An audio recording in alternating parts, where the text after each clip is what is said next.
નમસ્કાર. સ્થિત વિદ્યુત સ્થિતિમાન અને કેપેસિટન્સ એ પ્રકરણમાં આજે આપણે બાહ્ય ક્ષેત્રમાં તંત્રની સ્થિતિ ઉર્જા એ કન્સેપ્ટ શું છે અને કેવી રીતે ગણી શકાય આજે આપણે આ 5મા ટીચિંગમાં શીખવાના છીએ. તો ચાલો શરૂ કરીએ. જો હવે ટેક્સ્ટ બુક પ્રમાણે ટોપિક નંબર 2.8 એ છે બાહ્ય ક્ષેત્રમાં સ્થિતિ ઉર્જા. અંગ્રેજીમાં એને કહેવાય potential energy in an external electric field. હવે આ જે ટોપિક છે એમાં પેટા વિભાગો છે, એક વિદ્યુત ભારની, બેની, ડાયપોલની, બરાબર. એનો દાખલો પણ ઉદાહરણનો આપણે ગણીશું. તો એમાં સૌથી પહેલાં આપણે કોઈ એક વિદ્યુત ભાર આપ્યો હોય એને જો ક્ષેત્રમાં લાવીએ તો એની સ્થિતિ ઉર્જા કેવી રીતે મળે. જો આગળની જે થિયરી હતી એના જેવું જ છે, પણ અહીંયા આપણે સૂત્ર જુદી રીતનું મેળવવાના છીએ. તો સૌથી પહેલાં તો બાહ્ય ક્ષેત્ર છે કઈ પ્રકારનું છે એનું આપણે પહેલાં વર્ણન સમજી લઈએ, બરાબર. અને પછી આપણે વિદ્યુત ભાર છે એની સ્થિતિ ઉર્જા મેળવીએ. તો ધારો કે એક બાહ્ય ક્ષેત્ર ઈ આપેલું છે, બરાબર. અહીંયા બાહ્ય ક્ષેત્ર છે અજ્ઞાત છે, એટલે એની પહેલેથી આપણી પાસે કોઈ વિગતો નથી, કોઈ પ્રકારનું સમીકરણ નથી, માહિતી નથી, કંઈ આપેલું નથી અને અનિશ્ચિત છે. એટલે કે એની આગાહી થાય એવી નથી કે એ જે તે બિંદુ પાસે કેવી રીતે બદલાવાનું છે, બરાબર. આવું એક ક્ષેત્ર આપેલું છે. અને બીજું કે એ જે ક્ષેત્ર રહ્યું એ આપણી પાસે જે વિદ્યુત ભારો છે એના કારણે ઉત્પન્ન થયેલું નથી, એનો સોર્સ કોઈ બીજો છે. જો અહીંયા જે આ વિદ્યુત ભારો અહીંયા હું બતાવી રહ્યો છું, આ ગ્રીન કલરના, એ આપેલા વિદ્યુત ભારો છે. આ ઈ એ એના કારણે ઉદ્ભવેલું નથી. આ ઈનું કારણ કોઈ અન્ય વિદ્યુત ભારો છે કે અન્ય કોઈ સ્ત્રોત છે. તો આ પ્રકારનું ક્ષેત્ર હોય તો એનું સ્થિતિમાન પણ આવું જ હોય, અજ્ઞાત અને અનિશ્ચિત. તો આપણે કહી શકીએ કે બાહ્ય ક્ષેત્ર ઈ અને તેને અનુરૂપ બાહ્ય સ્થિતિમાન વી એ બિંદુએ બદલાઈ શકે, બરાબર. હવે આપણે એવું ધારી લઈએ છીએ કે વિદ્યુત ભાર ક્યુ બાહ્ય ક્ષેત્ર ઉત્પન્ન કરતા અન્ય સ્ત્રોતને ખાસ અસર કરવાનો નથી. આવી શરત એટલા માટે મૂકી છે કે આપણે અનંત અંતરેથી કોઈ ક્યુ વિદ્યુત ભારને આવા બાહ્ય ક્ષેત્રમાં લાવવાના છીએ અને એના માટે જે કાર્ય કરવું પડે અને કેટલી ઉર્જા એમાં જમા થશે એ સ્થિતિ ઉર્જા આપણે ગણવા માંગીએ છીએ. તો જો હવે બહારથી આ વિદ્યુત ભારને આ ક્ષેત્રમાં દાખલ કરીએ અને આ ક્ષેત્ર જ આખું બદલાઈ જાય તો આપણે જે ગણવા માગતા હતા એ મળે નહીં, બદલાયેલું મળે. એટલા માટે અહીંયા શરત શું મૂકી છે કે વિદ્યુત ભાર ક્યુને એવી રીતે પસંદ કરો અને લાવો કે જેથી આ ઈ બદલાવવું જોઈએ નહીં. બીજું કે તમે એવું પણ કરી શકો કે ઈનું મૂલ્ય ખૂબ નાનું લઈએ અને એ બિંદુવત લઈએ, તો એ જ્યારે બાહ્ય ક્ષેત્રમાં આવશે અનંત અંતરેથી ત્યારે એની ઉપર બહુ બળ નહીં લાગે એટલે ઈ બહુ બદલાશે નહીં, એવું પણ કરી શકાય. અથવા તો ઈ છે એ જેના કારણે ઉત્પન્ન થયેલું છે એ સોર્સને આપણે ફિક્સ કરી દઈએ તો ક્યુના કારણે એના ઉપર બળ લાગશે છતાં એ પોતાની જગ્યા બદલશે નહીં, બરાબર. આ બે રીત છે.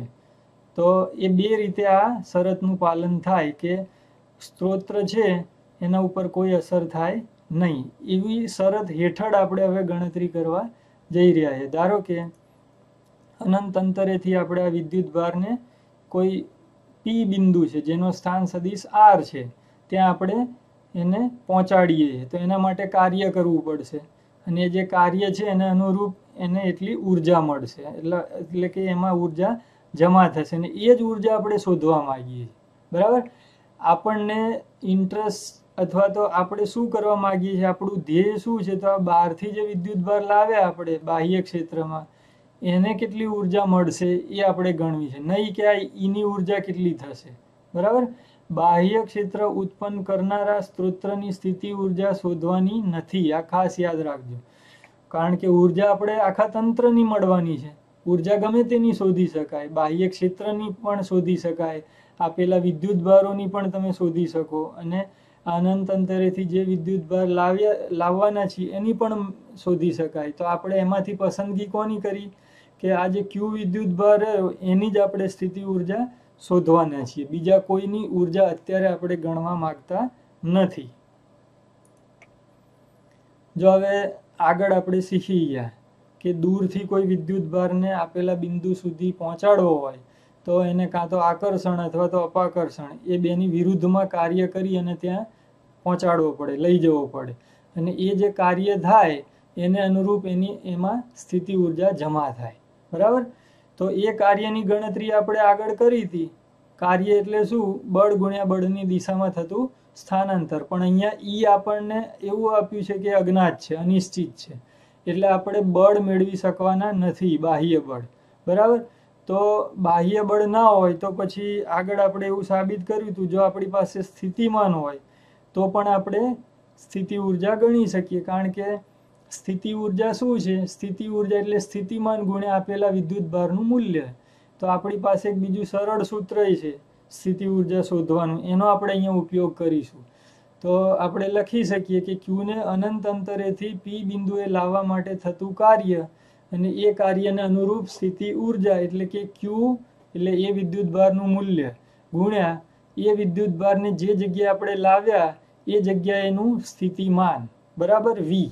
એને વધારે સ્પષ્ટ રીતે આ રીતે લખાય, બાહ્ય ક્ષેત્રમાં આર આગળ, એટલે કે બાહ્ય ક્ષેત્ર આ જે ઈ રહ્યું એમાં આર પાસે, આ સ્થાન સદિશ છે આર, એ બિંદુ પી પાસે જે વિદ્યુત ભાર ક્યુ જેને અનંત અંતરેથી ત્યાં લાવ્યા એની સ્થિતિ ઉર્જા બરાબર ક્યુ ગુણ્યા વી એટ આર અથવા વી ઓફ આર.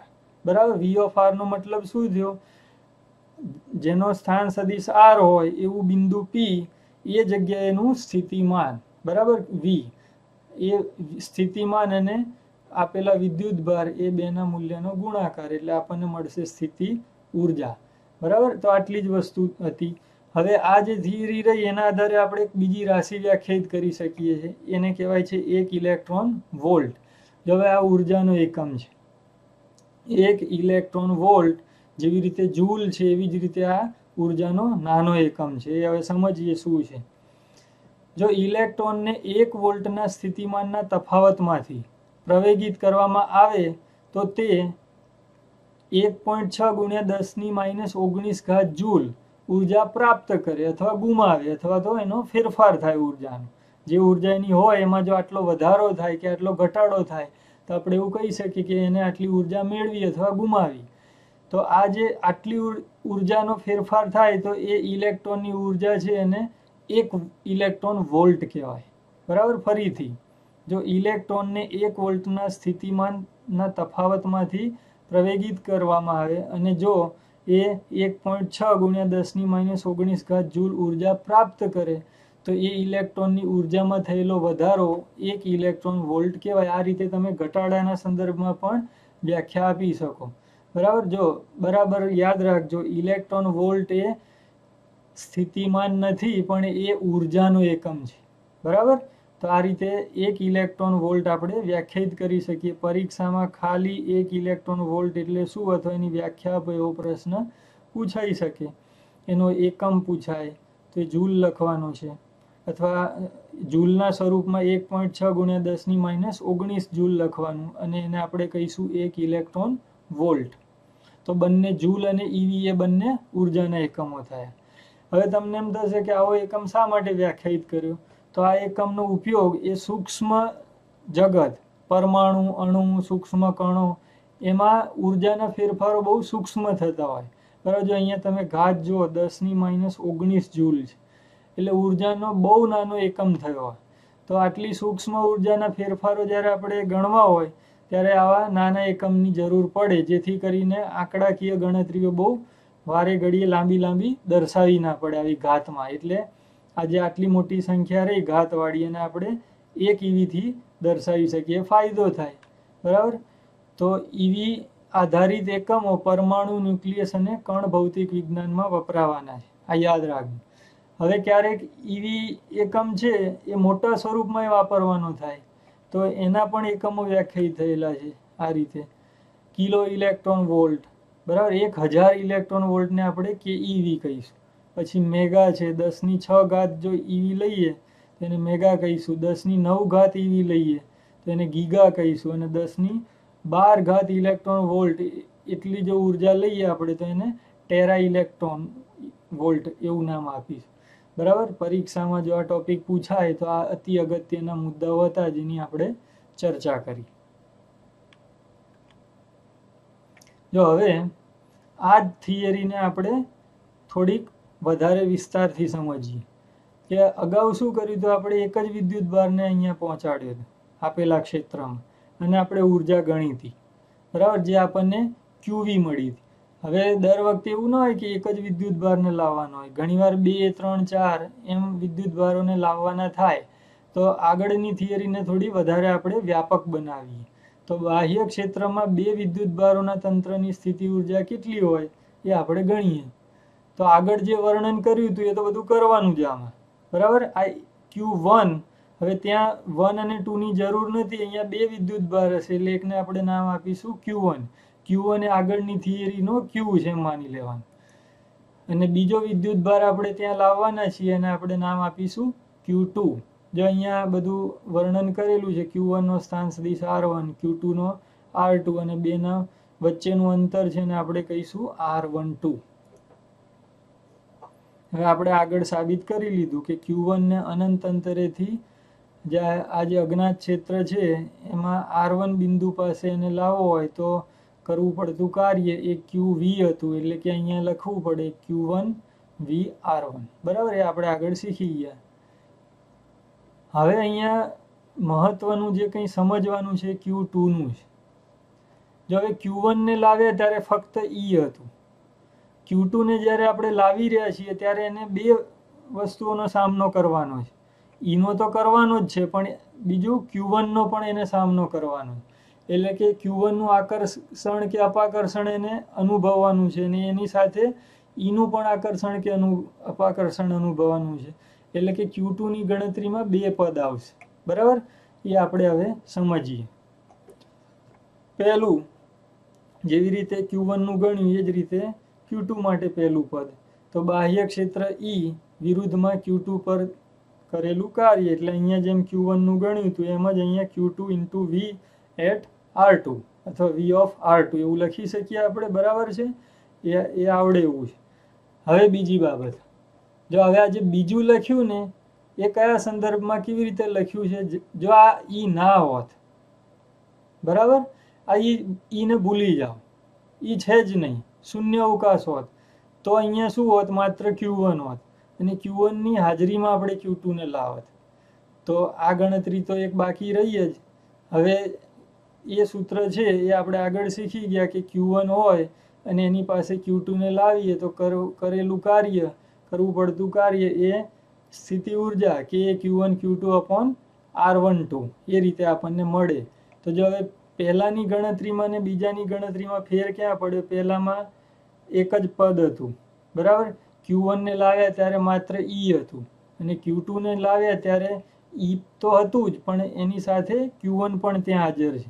એટલે Q1 ના કારણે જે કાર્ય કરવું પડશે એ પદ આપણે અહીંયા ઉમેરવું પડે. હવે આપણે લખી શકીએ કે સંપાતપણાના સિદ્ધાંત પ્રમાણે 2 ક્ષેત્રો, એટલે કે આ બાહ્ય ક્ષેત્ર E અને Q1 નું ક્ષેત્ર, એ બંને વિરુદ્ધમાં આપણે આ Q ને ત્યાં પહોંચાડ્યો છે R2 બિંદુ પાસે. તો કુલ કાર્ય છે આ બંને કાર્યોનો સરવાળો કરવાથી મળશે. એટલે Q2 ને R2 પાસે લાવવા માટે કરેલું કાર્ય અથવા થતું કાર્ય એ આ બેનો સરવાળો, બરાબર. અહીંયા જે લખ્યું એ બેનો સરવાળો કરી દેવાનો. તો આમ આપણે કહી શકીએ તંત્રની સ્થિતિ ઉર્જા, આ કાર્ય એટલે જ આ Q2 ની સ્થિતિ ઉર્જા કહેવાય. અને એ Q2 ની સ્થિતિ ઉર્જા છે, અને પછી આપણે આખા તંત્રની પણ કહી શકીએ, કારણ કે Q2 ની એમનેમ ન હોય, Q1 ના કારણે છે, અને એ બંને પાછા આ બાહ્ય ક્ષેત્ર E માં છે. તો આમ તંત્રની સ્થિતિ ઉર્જા બરાબર આ ગોઠવણ કરવા માટે કરેલું કુલ કાર્ય, બરાબર. તો આ બધાનો સરવાળો આપણે કરી દઈએ, Q1 V R1 Q2 V R2 વત્તા K Q1 Q2 upon R2, તો એને કહેવાશે આખું તંત્ર છે એ ગોઠવવા માટે કરેલું કુલ કાર્ય. ચાલો હવે ઉદાહરણ નંબર 2.5 સમજીએ.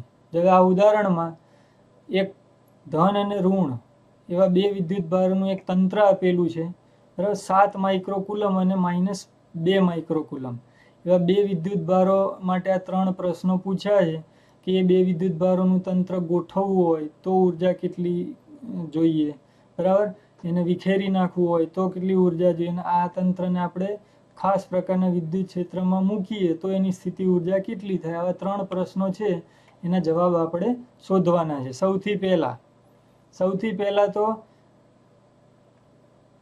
7 માઇક્રોકુલમ એને આપણે ઋણ એક્સમાં -9 બરાબર એ બિંદુ પાસે ગોઠવવાનો છે, અને -2 માઇક્રોકુલમ એને ધન સાઈડમાં 9 સેન્ટીમીટર પાસે ગોઠવવાનો છે. તો આ બે વચ્ચેનું અંતર છે જો આ રીતે ગણી શકાય, બરાબર. આ બેના યામની બાદબાકી કરીએ એટલે બે વચ્ચેનું અંતર થશે 0.18 મીટર. આપણે સેન્ટીમીટર છે અને મીટરમાં ફેરવી શકીએ. તો આટલા અંતરે જો આ બે વિદ્યુત ભારને ગોઠવવા હોય તો સ્થિતિ ઉર્જા છે એ કેટલી જોઈએ એની આપણે ગણતરી કરીએ.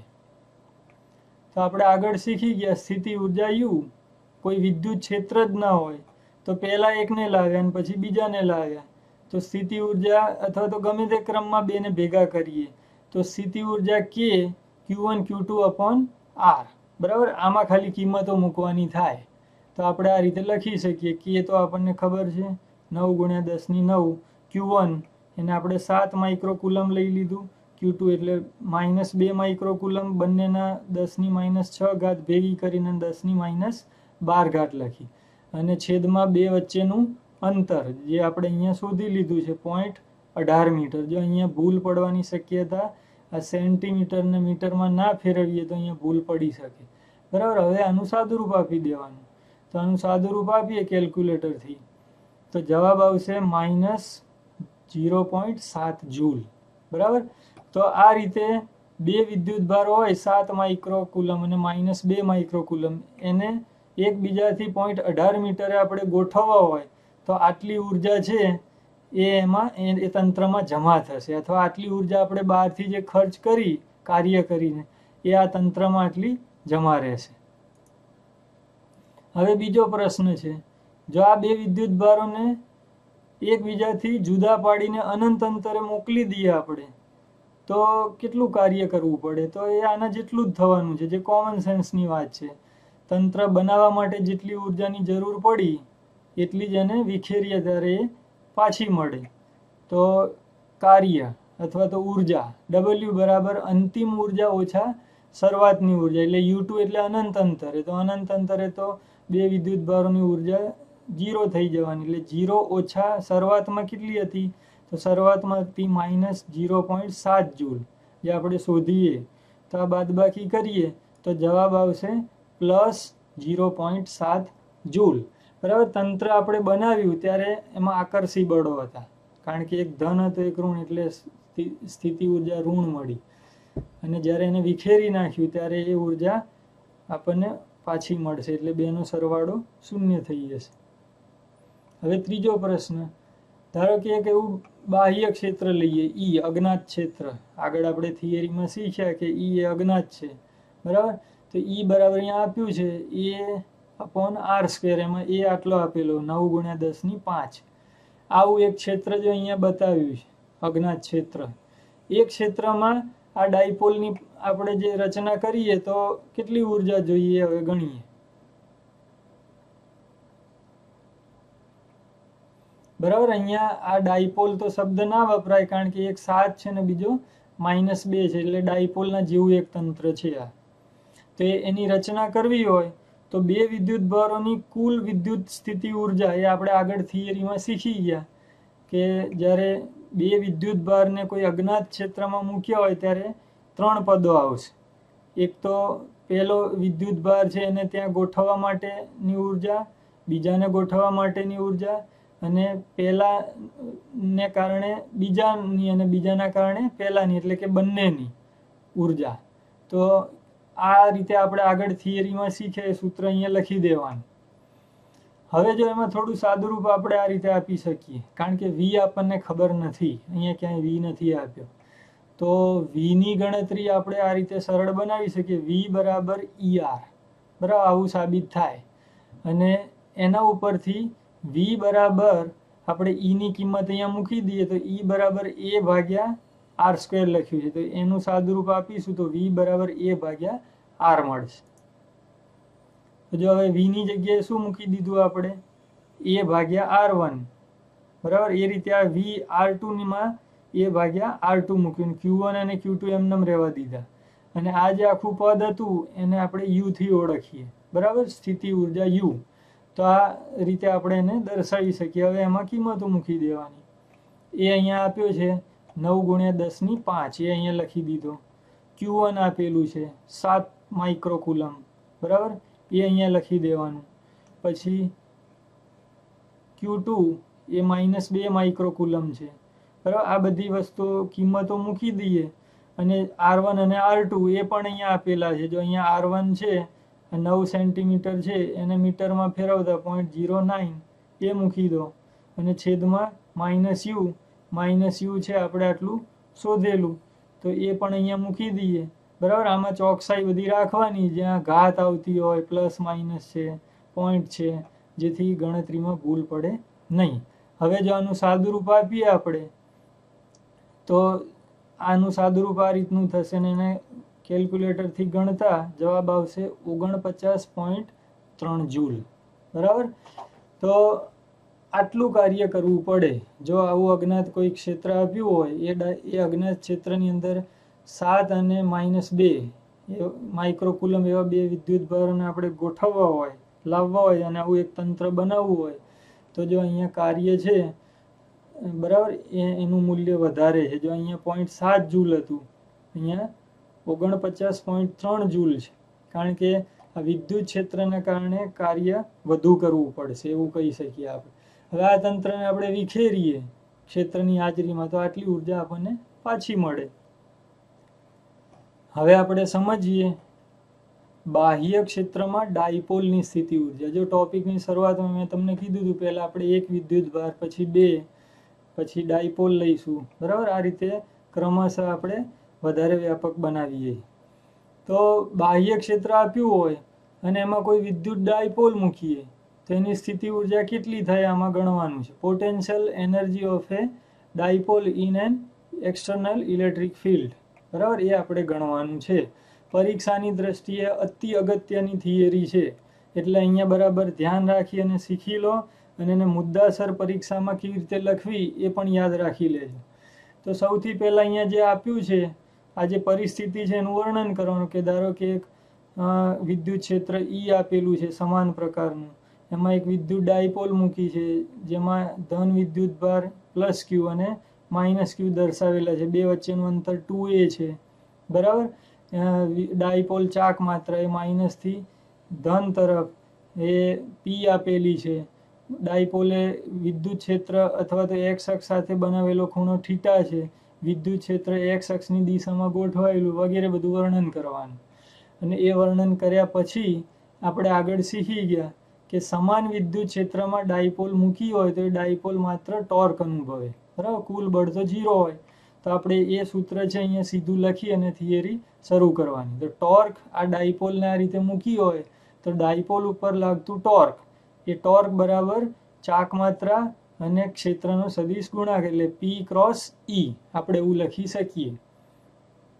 આ ટોર્કને કારણે તેને ભ્રમણ કરાવવાનો પ્રયત્ન થાય, એટલે આ જે ટોર્ક છે એ ડાયપોલને કોણાવર્તન આપશે, બરાબર. જો આ ડાયપોલને આ રીતે થીટા ખૂણે મૂકી દઈએ આપણે, તો ડાયપોલ છે અહીંયા બતાડ્યું છે, તમે જોઈ શકો એ રીતે ડાયપોલ કોણાવર્તન કરી અને x અક્ષને સમાંતર ગોઠવાઈ જશે છેલ્લે, બરાબર. કારણ કે આ જે સાઈડ રહી ક્ષેત્રની એ ધન છે અને આ સાઈડ છે એ ઋણ છે, એટલે અહીંયા ધન છે અને ડાયપોલનો આ ઋણ છેડો છે, તો ધન અને ઋણ વચ્ચે આકર્ષી બળ લાગે, એટલે આ છેડો આ તરફ ખેંચાવાનો અને આ છેડો આ તરફ, એટલે ડાયપોલ છે આમ કોણાવર્તન પામી અને x અક્ષને સમાંતર ગોઠવવાનો અથવા ભ્રમણ કરવાનો પ્રયત્ન કરશે, બરાબર. એ ટોર્કના કારણે આવું થશે.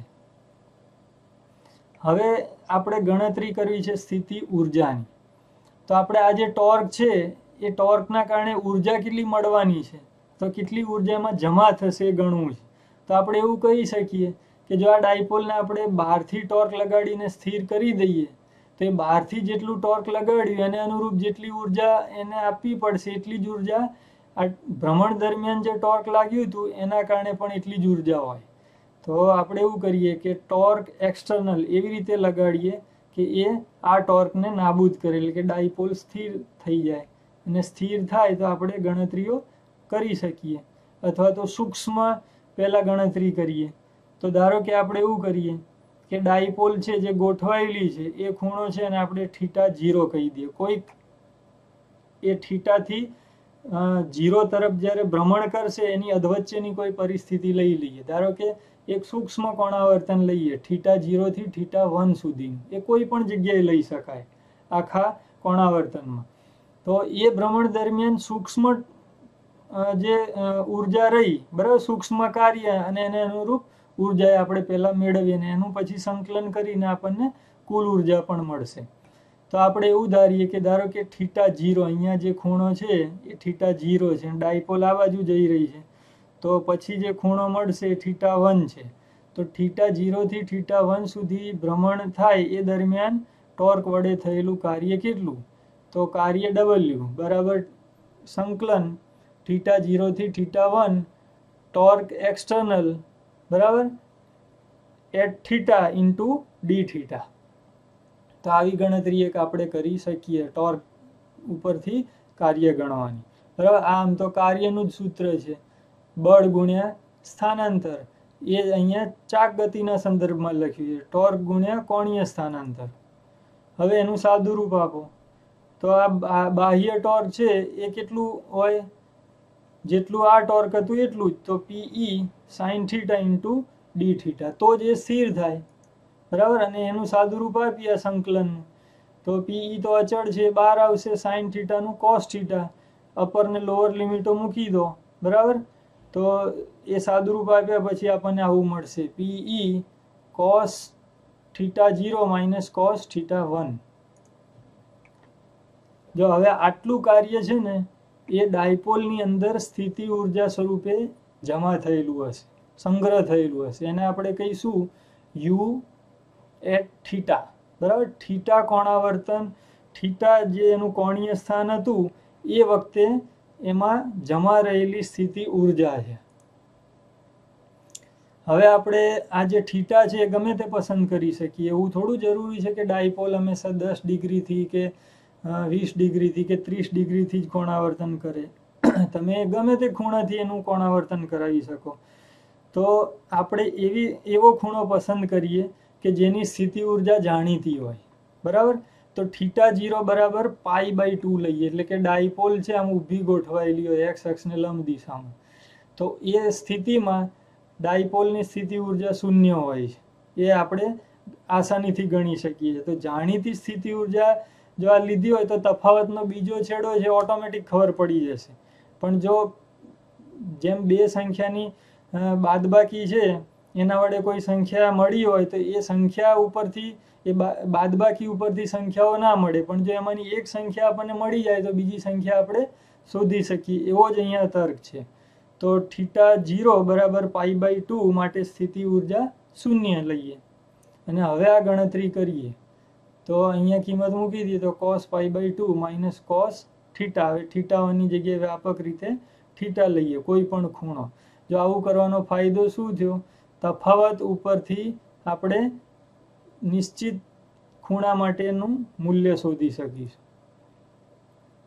બરાબર. આનું સાદરૂપ cos π/2 0 એટલે PE cos θ અને ચિહ્ન માઇનસ આવશે, તો આ સ્થિતિ ઉર્જા મળી. હવે જો આ જે રહ્યું ને અદિશ સ્વરૂપ એ ખરેખર P.E નું સાદુરૂપ હતું, તો આપણે ઊંધું કહી શકીએ P સદિશ છે, E પણ સદિશ છે, θ એ બંને વચ્ચેનો ખૂણો છે, બરાબર. તો એટલા માટે PE cos θ એ ખરેખર P અને E નો ડોટ ગુણાકાર હતો. તો માઇનસ સદિશ P ચાક માત્રા ડોટ ગુણાકાર ક્ષેત્ર, બરાબર. તો આટલી સ્થિતિ ઉર્જા છે એ ડાયપોલની અંદર જમા થાય, બરાબર. તો આ સૂત્ર યાદ રાખજો. વિદ્યુત ક્ષેત્રમાં એટલે કે E વિદ્યુત ક્ષેત્રમાં P ચાક માત્રા ધરાવતી કોઈ ડાયપોલ હોય, θ ખૂણે ગોઠવાયેલી, તો એની ઉર્જા કેટલી હોય? તો માઇનસ P.E જેટલી. હવે આપણે એના ખાસ કિસ્સાઓ જોઈએ કે U બરાબર તો આપણે જાણીએ છીએ કે માઇનસ PE cos θ. હવે જો આપણે અમુક જાણીતી પરિસ્થિતિઓ એના માટે જોઈએ કે શું જાણવા મળે છે, તો જ્યારે θ0 હોય એટલે કે ડાયપોલ છે એ ક્ષેત્રને સમાંતર ગોઠવાયેલી છે એવી પરિસ્થિતિ લઈએ અને કહેવાય θ બરાબર 0. જો હવે આમાં કિંમતો મૂકો, cos 0 1 થાય એટલે માઇનસ PE મળે અને એ વખતે ડાયપોલ છે એ સ્થાયી સંતુલનમાં હોય, બરાબર. ડાયપોલ છે એના સંતુલનના પ્રકારો છે, સ્થાયી, અસ્થાયી, મહત્તમ વગેરે. તો આ એકદમ સ્થિર અવસ્થા હશે ડાયપોલની, મહત્તમ સ્થાયી અવસ્થામાં હશે. ધારો કે ડાયપોલનો પી છે આ રીતે ઊંધો ગોઠવાયેલો છે, એટલે કે ડાયપોલનો ની ચાક માત્રા છે એની દિશા આમ તો કઈ હોય છે, ડાયપોલની ચાક માત્રા ઋણથી ધન તરફ હોય, બરાબર. તો એવી આ અવસ્થા રહી. તો એમાં થીટા બરાબર 180 આપ્યું, એટલે ટૂંકમાં ઈ અને પી એકબીજાના વિરોધી દિશામાં છે. તો થીટા બરાબર 180 લઈએ અને યુ બરાબર, એ વખતે જો અહીં સાદુરૂપ આપશો તો પીઈ મળશે, -1 આવશે, એટલે માઇનસ માઇનસ પ્લસ. અને આ જે સંતુલન હશે એને કહીશું અસ્થાયી સંતુલન. ડાયપોલ સંતુલનમાં તો હશે જ, પણ એ એવું કટોકટીવાળું સંતુલન હશે એને સહેજ પણ આપણે ડિસ્ટર્બ કરીશું તો ડાયપોલનું કોણાવર્તન થઈ જશે, એટલે એને કહેવાય અસ્થાયી સમતોલન. ત્રીજી શક્યતા છે કે પી અને ઈ વચ્ચેનો ખૂણો 90 નો હોય, જો અહીંયા બતાવ્યું. તે વખતે આ કોસ થીટા છે એનું મૂલ્ય 0 થઈ જશે. તો આ વખતે મહત્તમ અસમતોલનની સ્થિતિ કહેવાય. ડાયપોલ છે એ આસાનીથી બીજી સ્થિતિમાં રૂપાંતરિત થઈ શકે, તો એને કહીશું મહત્તમ અસમતોલન. બરાબર. આ 3 જાણીતી પરિસ્થિતિ હતી એટલે આપણે એને યાદ કરી. જો આના ઉપરથી ટૂંકા પ્રશ્નો પણ પૂછાઈ શકે તો આ બધું યાદ રાખવાનું. આના સિવાયના બીજા પણ ખૂણાઓ બને, 45 ડિગ્રી, 60, 30 વગેરે જાણીતા ખૂણા છે, એના માટે પણ ડાયપોલની ઉર્જા છે આપણે આ રીતે મેળવી શકીએ. તો ડાયપોલની સ્થિતિ ઉર્જા આપણે એ આગળની જે 2 વિદ્યુતભારોની રીત હતી એ રીતે મેળવવા જઈ રહ્યા છીએ, એટલે આને કહેવાય વૈકલ્પિક, એટલે કે બીજી રીત, જુદી રીત. બરાબર. જુદી રીતે આપણે સ્થિતિ ઉર્જાનું સૂત્ર મેળવીશું. કોના માટે? 2 વિદ્યુતભારોનું તંત્ર, એટલે કે અહીંયા ડાયપોલ માટે. તો પહેલા તો જો આ જે કંઈ પરિસ્થિતિ આપી છે એનું વર્ણન કરવાનું. ટેક્સ્ટ બુકમાં થિયરી આપી છે પણ બહુ ડિટેલમાં આપી નથી. તમે વાંચશો તો જલ્દી સમજાય એવી નથી. અહીંયા એ જ વસ્તુ હું તમને ડિટેલમાં બહુ સરળ રીતે અને આકૃતિ સાથે સમજાવી રહ્યું. ટેક્સ્ટ બુકમાં જે વર્ણન આપ્યું છે એની આકૃતિ દોરીએ તો આ રીતની થાય. બરાબર. જો તમને ખાલી આકૃતિ યાદ રહેશે ને તો પણ આખી થિયરી આવડી જવાની. તો સૌથી પહેલાં તો આ આકૃતિનું વર્ણન કરી શકીએ આપણે, કે ધારો કે 2 વિદ્યુતભારો છે ડાયપોલ સ્વરૂપમાં, એક ધન છે એક ઋણ છે. ધન છે એનો સ્થાન સદિશ r1 છે, ઋણ છે એનો r2 છે. 2 વચ્ચેનું અંતર r12 અથવા r છે અથવા તો 2a છે. 2 વિદ્યુતભારો ઉપર ટોર્ક લાગવાથી કોણાવર્તન વખતે 2 વિદ્યુતભારો વચ્ચેનું ટૂંકામાં ટૂંકું અથવા લંબ અંતર એ 2a cos થીટા થશે. વિદ્યુત ક્ષેત્ર ધન x ની દિશામાં છે, બરાબર, જેને આપણે અહીંથી દર્શાવેલું છે. ડાયપોલ કોઈક સમયે એક ક્ષેત્ર સાથે થીટા ખૂણો બનાવે છે અને એ વખતે આપણે ઉર્જાની ગણતરી કરી રહ્યા છીએ. તો સૌથી પહેલાં આપણે આના માટે આવું પદ લખી શકીએ કે થીટા કોણે ડાયપોલની સ્થિતિ ઉર્જા ધારો કે યુ ડેશ થીટા લેતા. બરાબર. આગળ આપણે સંજ્ઞા યુ લીધી હતી, અહીંયા યુ ડેશ લઈશું, કારણ કે આપણે જાણતા નથી કે સ્થિતિ ઉર્જા આગળ લીધી એટલી જ મળવાની છે કે જુદી, એટલે આપણે જુદી મળવાની છે એમ માનીને ચાલીએ, અને જો એટલી જ મળે તો પછી આ 2 સરખું છે એમ દર્શાવીશું. એટલે અત્યારે આપણે સંજ્ઞા જુદી લીધી. હવે જો અહીંયા થિયરી સાબિત કરવા માટેનો આધાર શું છે, તો તર્ક કયો છે, તો ડાયપોલની કુલ સ્થિતિ ઉર્જા એ તંત્રની સ્થિતિ ઉર્જાનું જે સૂત્ર આપણે આગળ મેળવ્યું હતું 2 વિદ્યુતભારોનું, એનો જ અહીંયા ઉપયોગ કરીશું. જો આ વિશિષ્ટ રીતે મેં સૂત્ર દર્શાવ્યું છે, તમે આટલું યાદ રાખશો તો આ થિયરી આખી તમને આવડી જશે. બરાબર. આ Q1 Q2 એ વિદ્યુતભારના મૂલ્ય નથી પણ એની સ્થિતિ ઉર્જાઓ છે ત્રણેયની, એ રીતે અહીં દર્શાવેલું. તો આપણે કહી શકીએ કે આ જે ડાયપોલ છે અથવા તો 2 વિદ્યુતભારોનું તંત્ર છે એની સ્થિતિ ઉર્જા યુ ડેશ થીટા બરાબર એક વિદ્યુતભાર, બરાબર, 2 માંથી એકને Q1 કહી દો, તો Q1 ની સ્થિતિ ઉર્જા વત્તા Q2 ની સ્થિતિ ઉર્જા વત્તા બંનેના તંત્રની સ્થિતિ ઉર્જા, એટલે કે આ જે પેલું અજ્ઞાત વિદ્યુત ક્ષેત્ર હતું ધારો કે ઈ, એમાં આ 2 વિદ્યુતભારોને આ રીતે ગોઠવવા હોય તો આ 3 પ્રકારની સ્થિતિ ઉર્જાઓનો સરવાળો કરવો પડે. બરાબર. તો આપણે એને આ રીતે લખી શકીએ Q1, બરાબર, એટલે કે અહીંયા Q એની સ્થિતિ ઉર્જા એટલે Q1 ઇન્ટુ સ્થિતિમાન V, કઈ જગ્યાએ, તો R1 બિંદુ પાસે, એટલે Q1 into V at R1, plus Q2 એટલે માઇનસ Q, એની સ્થિતિ ઉર્જા એટલે Q2 ગુણ્યા V8R2, બરાબર, આ જગ્યાએ. ત્રીજું, આ બેનું તંત્ર, એ તંત્ર બનાવવા માટેની સ્થિતિ ઉર્જા એટલે K Q1 Q2 upon R. R એટલે 2A પણ લઈ શકાય, R12 પણ લઈ શકાય. અહીંયા પણ છેલ્લે આપણે 2A મૂકીશું. તો આ ત્રણેય સ્થિતિ ઉર્જાઓનો સરવાળો કરવાથી આ જે ઈ ક્ષેત્ર છે એમાં ડાયપોલની રચના કરીએ તો જે ઉર્જા એમાં જમા રહેશે એ આ રીતે મળશે આપણને. હવે આ જે સૂત્ર છે એને આપેલી પરિસ્થિતિ માટે સંજ્ઞાઓ ફેરવીને લખીએ. તો ડાયપોલ માટે આ સૂત્ર લખીએ તો Q1 એટલે આ ધન વિદ્યુતભાર, બરાબર, અને Q2 એટલે ઋણ. બંનેના મૂલ્યો સરખા છે એટલે કોમન કાઢીને 12Q લખ્યો. હવે V8R1 તો એ એમને રહેવા દીધું, V8R2 એ પણ એમને રહેવા દીધું, અને માઇનસ Q નું જે ચિહ્ન હતું એ અહીંયા આવશે. બીજું કે આ બંને વિદ્યુતભારો વિરોધી પ્રકારના છે, એક ધન છે એક ઋણ છે, તો આકર્ષી બળ લાગશે એટલે એની સ્થિતિ ઉર્જા જે રહી બેના તંત્રની એ માઇનસ આવશે. તો K Q1 બરાબર Q, Q2 બરાબર પણ Q, પણ માઇનસ Q એટલે ચિહ્ન માઇનસ થઈ ગયું, અને R એટલે બે વચ્ચેનું અંતર 2A. હવે V8R1 માઇનસ V8R2 બરાબર એકમ ધન વિદ્યુતભારને ક્ષેત્રની વિરુદ્ધ લાવવા કરવું પડતું કાર્ય, બરાબર, આવું આપણે આગળ સાબિત કરેલું છે.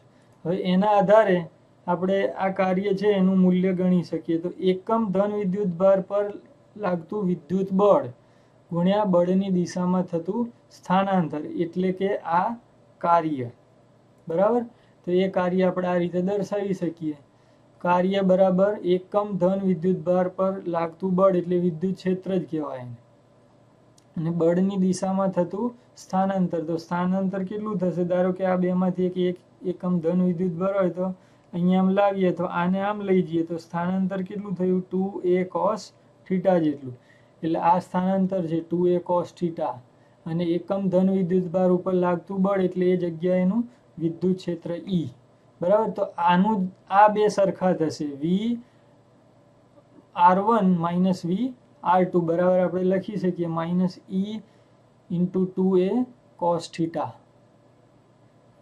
બરાબર. આ કિંમતો બધી આ સૂત્રમાં મૂકી દઈએ. હવે તો આપણે શું લખી શકીએ? આ જે સૂત્ર મૂળ હતું U ડેશ થીટા એના બરાબર આનું જે સાદુરૂપ આપીશું તો એ સાદુરૂપ આપણને કેટલું મળશે? E into 2A cos theta, પરંતુ આપણે એને P માં ફેરવી નાખીએ તો 2QA એટલે એને આપણે P કહી શકીએ. તો P minus P E cos theta, અને છેદનું આ જે પદ હતું પાછળનું, છેદનું નહીં પણ આ પાછળનું પદ, એ તો પાછું મૂકવાનું જ કે Q અપોન 2A, બરાબર. તો આનું સાદુરૂપ હજી આપણે આ રીતે આપી શકીએ માઇનસ P ડોટ E, કારણ કે PE cos થીટા એ કોનું સાદુરૂપ છે? સદિશ P ડોટ ગુણાકાર સદિશ E, એનું સાદુરૂપ છે PE cos થીટા. જો આવું આપણે ત્યારે જ લખી શકીએ જ્યારે આ થીટા એ આગળની આ બે રાશિ વચ્ચેનો ખૂણો હોય, તો જ આપણે એ બે રાશિનો ડોટ ગુણાકાર અહીંયા દર્શાવી શકીએ. પાછળનું પદ એમને છેલ્લું પદ, બરાબર. હવે આ જે છેલ્લું પદ છે એમાં તમે જુઓ K અચળ, જો વિદ્યુત ભારો ના બદલીએ તો Q પણ અચળ, બે વચ્ચેનું અંતર પણ અચળ. તો આ પદ છે એ આખે આખું અચળ છે, અને જ્યારે તફાવત હોય ત્યારે કોઈ અચળાંક હોય એનું મહત્વ ના હોય, બરાબર. તો અહીં KQ² અપોન 2 એ અચળ છે જેને આપણે છોડી દઈશું. એને છોડવાથી ડાયપોલની સ્થિતિ ઉર્જાની ગણતરીમાં કોઈ ફેર પડતો નથી. તો આપણે લખી શકીએ થીટા ખૂણો બનાવે, જ્યારે ડાયપોલે થીટા ખૂણો બનાવ્યો હોય એ વખતે એની સ્થિતિ ઉર્જા U dash at theta equal to minus P dot E સદિશ, બરાબર. જો હવે આ સૂત્ર આગળ આપણે તારવ્યું હતું એટલું જ મળ્યું. તો તમે બીજી રીતે એટલે કે વૈકલ્પિક રીતે સૂત્ર મેળવો કે આગળ જે હતું ટોર્કની રીતે મેળવો, બંને રીતે જવાબ સરખો જ થાય છે. પણ અહીંયા આપણે આ છેલ્લું પદ છે એને છોડી દીધું એ શરત હેઠળ, એ ખાસ યાદ રાખવાનું, બરાબર. મળ્યું તો એટલું જ, પણ આને અવગણતા અથવા છોડી દેતા. તો આપણી પાસે ડાયપોલની સ્થિતિ ઉર્જા શોધવાની બે રીત છે, એક ટોર્કવાળી રીત, બરાબર, અને બીજી આ વૈકલ્પિક એટલે કે બીજી રીત તંત્રની રીતે, બરાબર. બંને રીત પરીક્ષામાં પૂછાય એવી છે અને બંને થિયરી અગત્યની છે, મહત્વની છે, ખૂબ સારી રીતે એને તૈયાર કરવાની. હવે આપણે ઉદાહરણ નંબર 2.6 છે એ સમજીએ. જો આ ઉદાહરણ છે એમાં એક દ્રવ્યનો જથ્થો છે, બરાબર. એક દ્રવ્યના અણુને 10⁻29 કુલમ ઇન્ટુ મીટર જેટલી કાયમી વિદ્યુત ડાયપોલ ચાક માત્રા છે. આ દ્રવ્યના 1 મોલ જથ્થાને 10⁶ વોલ્ટ પ્રતિ મીટર એટલું પ્રબળ વિદ્યુત ક્ષેત્ર લગાડીને નીચા તાપમાને ધ્રુવીભૂત કરેલું છે. એટલે કે કોઈ અધ્રુવીભૂત દ્રવ્યનો જથ્થો હોય એને પ્રબળ ક્ષેત્રમાં મૂકીએ તો એમાં આ રીતે ધ્રુવીભવન થાય, ધન અને ઋણના કેન્દ્ર છૂટા પડે. તો એક નિશ્ચિત પરિસ્થિતિમાં આવી રીતે કોઈ દ્રવ્યના અણુઓ ધ્રુવીભૂત થયેલા છે એવું કહેવા માંગે. અને હવે જો આપણે ક્ષેત્ર છે એની દિશા બદલી નાખીએ, જો અહીંયા એ વસ્તુ હું તમને બતાવું છું. જો આ ક્ષેત્રની દિશા આપણે બદલી, કેટલી બદલી, તો ક્ષેત્ર જે જૂનું હતું એને 60 ડિગ્રીના ખૂણે ફેરવી નાખ્યું. તો આવું કરવાથી શું થશે, ડાયપોલની જે ગોઠવણી રહી એ બધી ડિસ્ટર્બ થઈ જશે અને ડાયપોલ પણ બધી પાછી નવા ખૂણે ગોઠવવાનો પ્રયત્ન કરશે અને એ દરમિયાન ઉષ્મા છૂટી પડશે, બરાબર. અંદર જે ગતિ થઈ એ ગતિના કારણે ફ્રિક્શન અને એની ઉષ્મા ઉર્જા છૂટી પડશે. તો એ જે ઉષ્મા ઉર્જા રહી એ આપણે અહીંયા દર્શાવેલી છે. જો અહીંયા હીટ બતાડી છે કે આ ફેરફારના કારણે હીટ નીકળશે. તો દ્રવ્યની ડાયપોલ ક્ષેત્રની નવી દિશામાં ગોઠવતા મુક્ત થતી ઉષ્માની ગણતરી કરો. તો જે ઉર્જાના ફેરફારો જેટલા થશે એ પ્રમાણે આપણને હીટ સ્વરૂપમાં ઉષ્મા મળશે, ઉષ્મા ઉર્જા. સરળતા ખાતર નમૂનાનું 100% ધ્રુવીભવન થયેલું છે એમ માની લેવાનું. આપણે બહુ જ આદર્શ પરિસ્થિતિ છે એમ માનીને ચાલવાનું છે. તો જો આ ગણતરી કેવી રીતે થશે સમજીએ. પહેલું આવું લખવાનું, દરેક અણુની ડાયપોલ ચાક માત્ર અહીંયા આપી 10⁻29 કુલમ ઇન્ટુ મીટર એ દર્શાવવાનું. હવે અહીંયા કંઈક જથ્થો આપ્યો છે, 1 મોલના જથ્થાને, અને આટલું ક્ષેત્ર આપ્યું છે, વિદ્યુત ક્ષેત્ર. તો આપણે એવું કહી શકીએ કે 1 મોલમાં 6 × 10⁻23 અણુઓ હોય છે. તેથી બધા અણુઓની કુલ ડાયપોલ ચાક માત્રા કેટલી થાય, તો આપણે ત્રિરાશિ આ રીતે મૂકી શકીએ કે 1ની આટલી તો આટલાની કેટલી, તો ડાયપોલ ચાક માત્રા P બરાબર 1 મોલ એટલે 6 × 10⁻23 એને ગુણ્યા, બરાબર, એક અણુની ચાક માત્રા કેટલી છે તો 10⁻29. તો આ આખા જથ્થાને ગુણી નાખીએ તો 1 મોલની ચાક માત્રા આપણને મળશે. તો 6 × 10⁻6 કુલમ ઇન્ટુ મીટર. એ 1 મોલ જો આ દ્રવ્ય જે કંઈ દ્રવ્ય આપ્યું હોય એનો 1 મોલ જથ્થો હોય તો એની વિદ્યુત દ્વિધ્રુવી ચાક માત્રા આટલી મળે. કારણ કે 1ની આપેલી છે તો 1 મોલની આપણે આ રીતે મેળવી શકીએ. હવે પ્રારંભિક સ્થિતિ ઉર્જા, જ્યારે આપણે વિદ્યુત ક્ષેત્ર છે માની લો કે x અક્ષની દિશામાં હતું અથવા θ બરાબર 0 હતું, એ વખતે પ્રારંભિક સ્થિતિ ઉર્જા UI કહીશું, ઇનિશિયલ, બરાબર -PE cos θ આગળનું સૂત્ર છે. હવે આ બધી કિંમતો મૂકી દેવાની, -6 × 10⁻6, બરાબર, એને ગુણ્યા આજે અહીંયા આપણે 10⁶ cos θ 0. જો આ કિંમત મૂકશો એટલે જવાબ આવશે -6 જૂલ. જો આ P આપ્યો છે એ P અને θ એ બધું અહીંયા મૂકીને આ સાદુરૂપ આપતા -6 જૂલ આવે. આ શરૂઆતની સ્થિતિ, cos 0 1 થાય તમને ખ્યાલ છે.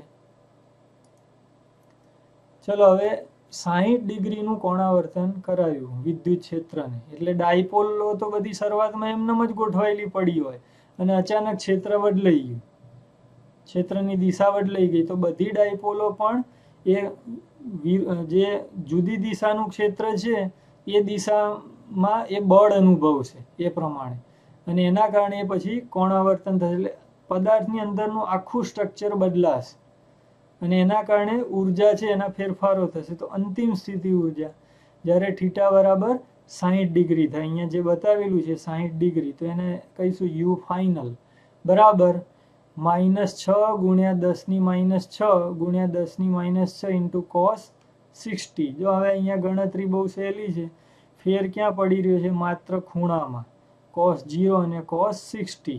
સૂત્ર તો બંને માટે સરખું જ છે, PE cos θ, અને એમાંય P આપણે આ રીતે 1 મોલ ઉપરથી મેળવી લીધો.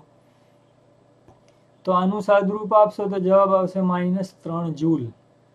શરૂઆતમાંથી -6 જૂલ અને હવે આવે છે -3 જૂલ 1 મોલ માટે. તો તફાવત કેટલો થશે?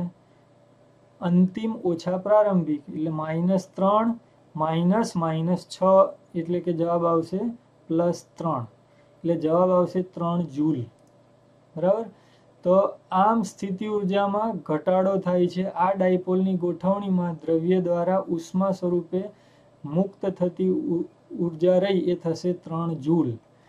ટૂંકમાં વિદ્યુત ક્ષેત્ર 60ના ખૂણે આપણે કરી દઈએ તો તંત્ર છે, પદાર્થ, એ ઉષ્મા ગુમાવશે અને પોતાની કુલ ઉર્જા છે એ ઓછી કરશે. બરાબર. એટલે ઉષ્મા સ્વરૂપે આપણને ઉર્જા મળશે અને જે આખું તંત્ર રહ્યું ડાયપોલનું, બરાબર, એ જે દ્વિધ્રુવીઓ વાળા જે અણુઓ રહ્યા, ધ્રુવીભૂત થયેલા અણુઓ, એ પોતાની ઉર્જા, આખા તંત્રની ઉર્જા ઘટશે. સ્થિતિ ઉર્જામાં આ રીતે ઘટાડો થશે. બરાબર. આટલી થિયરીઓ છે તંત્રની સ્થિતિ ઉર્જાની અને ઉદાહરણનો દાખલો. જો આ બધો આખો ટોપિક હતો એ તંત્રની સ્થિતિ ઉર્જા માટેનો હતો. એ મેં તમને બહુ સારી રીતે સમજાવ્યો ડિટેલમાં. હવે તમે બરાબર સારી રીતે એને વાંચો, સમજો, મનન કરો, પ્રેક્ટિસ કરો, હોમવર્ક કરો, તો તમને કાયમ માટે યાદ રહી જશે, આવડશે. આ હું તમને હોમવર્ક આપું છું, એ હોમવર્ક તમારે નોટમાં જાતે કોઈની મદદ વગર, ચોપડીમાં જોયા વગર લખીને પૂરું કરવાનું છે. જો 1 ઇલેક્ટ્રોન વોલ્ટની વ્યાખ્યા છે, આ એક ટૂંકો પ્રશ્ન છે. 5 NeV હોય તો ઉર્જા કેટલી થાય? સમાન વિદ્યુત ક્ષેત્રમાં મૂકેલ ડાયપોલ પર લાગતા ટોર્કનું સૂત્ર મેળવો, જે મેં તમને શીખવાડ્યું. સમાન વિદ્યુત ક્ષેત્રમાં મૂકેલી ડાયપોલ પર ટોર્ક ક્યારે મહત્તમ લાગે, એ પણ તમને 3 કેસ બતાવેલા. અને બીજું 5મો પ્રશ્ન પણ તમને આપી શકું, વૈકલ્પિક થિયરી. બરાબર. ડાયપોલ માટે વૈકલ્પિક રીતે જે ઉર્જા છે એનું સૂત્ર મેળવો. તો આ બધું હોમવર્ક તમે કરો. બરાબર. ખૂબ સારા માર્ક્સ લાવો, એ જ શુભેચ્છાઓ. Thank you. જય સ્વામિનારાયણ.